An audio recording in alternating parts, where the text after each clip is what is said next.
The clock ticked louder than ever in the mansion that day. Every second felt like a countdown to heartbreak.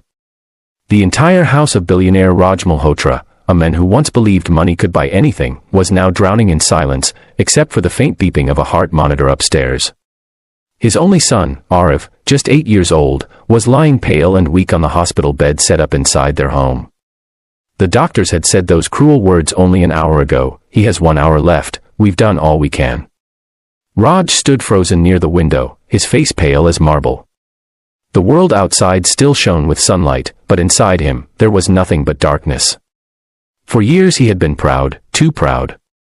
His empire stretched across continents, his cars gleamed like gold, and yet, at that moment, all his billions couldn't buy 1 extra hour for his son. Downstairs, the household staff whispered in corners, trying to hide their tears.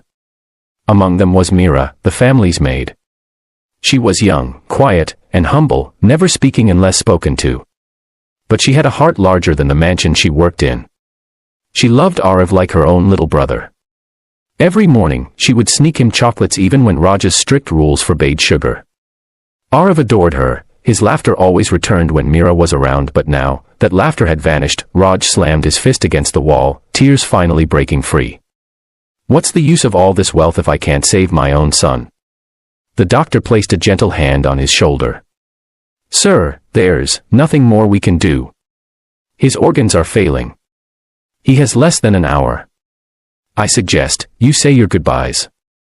Raj's knees gave out, and he fell beside his son's bed, holding his tiny hand. Arav, Papa's here, beta. Please, don't go. Arav blinked weakly, his lips trembling. Papa. I'm not scared. I'll go to the stars, like Mama said. At those words, Raj's heart shattered. His late wife's memory came flooding back, her laughter, her kindness, the way she'd told Arav bedtime stories about angels and stars. She had passed away just 2 years ago, and Arav had never been the same since. As the doctor quietly stepped out, Mira stood hidden near the doorway, tears streaming down her face. She couldn't bear to watch this little boy fade away. But something deep inside her, something stronger than fear, told her this wasn't over yet. She wiped her eyes, ran to the kitchen, and began rummaging through drawers. There has to be a way, please, God, show me something, she whispered. Her hands trembled as she pulled out a small box, something she had kept hidden all along. Inside was a tiny vial of medicine, one that her grandmother, a village healer, had given her years ago. It was an ancient herbal serum used in emergencies, a mixture of life-saving herbs known to restart weak hearts. Mira, another maid, gasped. What are you doing? You can't, don't stop me, Mira said, her voice fierce but trembling. If there's even a 1% chance this could save him, I have to try. She rushed upstairs, where the nurse and doctor had just stepped out to call the ambulance for final arrangements. Raj sat beside his son, eyes swollen with grief. Sir, Mira whispered. Raj turned sharply. What do you want right now? Leave us alone. She bowed her head. Please, sir. I beg you. Let me try something. I can't just stand here and watch him die. Raj stared at her, confused and furious. Try. Are you insane? The best doctors in the world couldn't save him.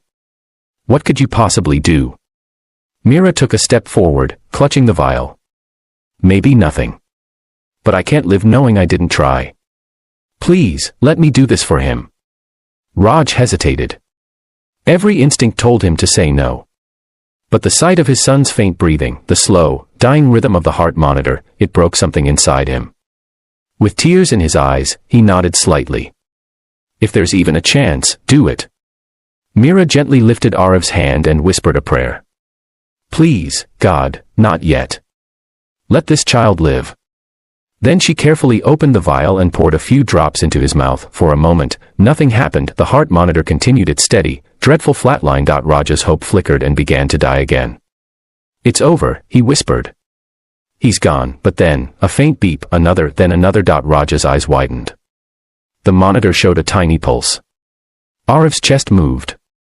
His fingers twitched. Doctor. Raj shouted, screaming down the hall. Doctor, come quick. The medical team rushed in. The doctor froze when he saw the monitor. This is impossible, he whispered. His heart, it's beating again. How did this happen? Tears streamed down Mira's face. I don't know, sir, maybe it was God. The doctor examined Arav, his expression shifting from disbelief to awe. He's stabilizing. His body is responding. He's going to make it. Raj fell to his knees, holding his son's hand, sobbing uncontrollably. Thank you, God, thank you. He turned toward Mira. What did you do, Mira? How did you? Mira smiled softly, her eyes glistening. Sometimes, sir, love does what medicine cannot. Hours later, Arav was resting peacefully, color returning to his cheeks. The house, once drowned in sorrow, now echoed with relief and prayers of gratitude. Raj couldn't stop staring at Mira, this quiet, humble woman who had just done the impossible. He called her into his study that evening. Mira, he said softly, I don't have words. You've given me back my son. You've done what billions couldn't. From this day on, you're not just a maid in this house. You're family. She tried to protest. No, sir, I only did what any mother or sister would do. Raj shook his head. No, Mira. You reminded me of something I'd forgotten, that life, kindness, and love are far more powerful than money. I was blind for years, but you opened my eyes. Arav soon woke up and whispered in his small voice, Papa. Mira saved me. She's my angel. Raj smiled through his tears. Yes, beta. She's our angel. From that day, everything changed. The mansion that once echoed with loneliness was now filled with warmth. Raj started funding hospitals for poor children in memory of that miracle. And Mira? She stayed with the family, but no longer as a maid. She was now Arav's guardian, his second mother, and Raj's most trusted friend. Years later, whenever reporters asked Raj about his success, he would simply smile and say, the greatest miracle of my life didn't come from wealth, it came from the heart of a woman who refused to give up. Red heart moral, love, faith, and courage can do what the world's riches cannot. Never underestimate the power of a heart that truly cares. If this story touched your heart, don't forget to like, share, and subscribe. Because sometimes, one story can remind the world that miracles still exist.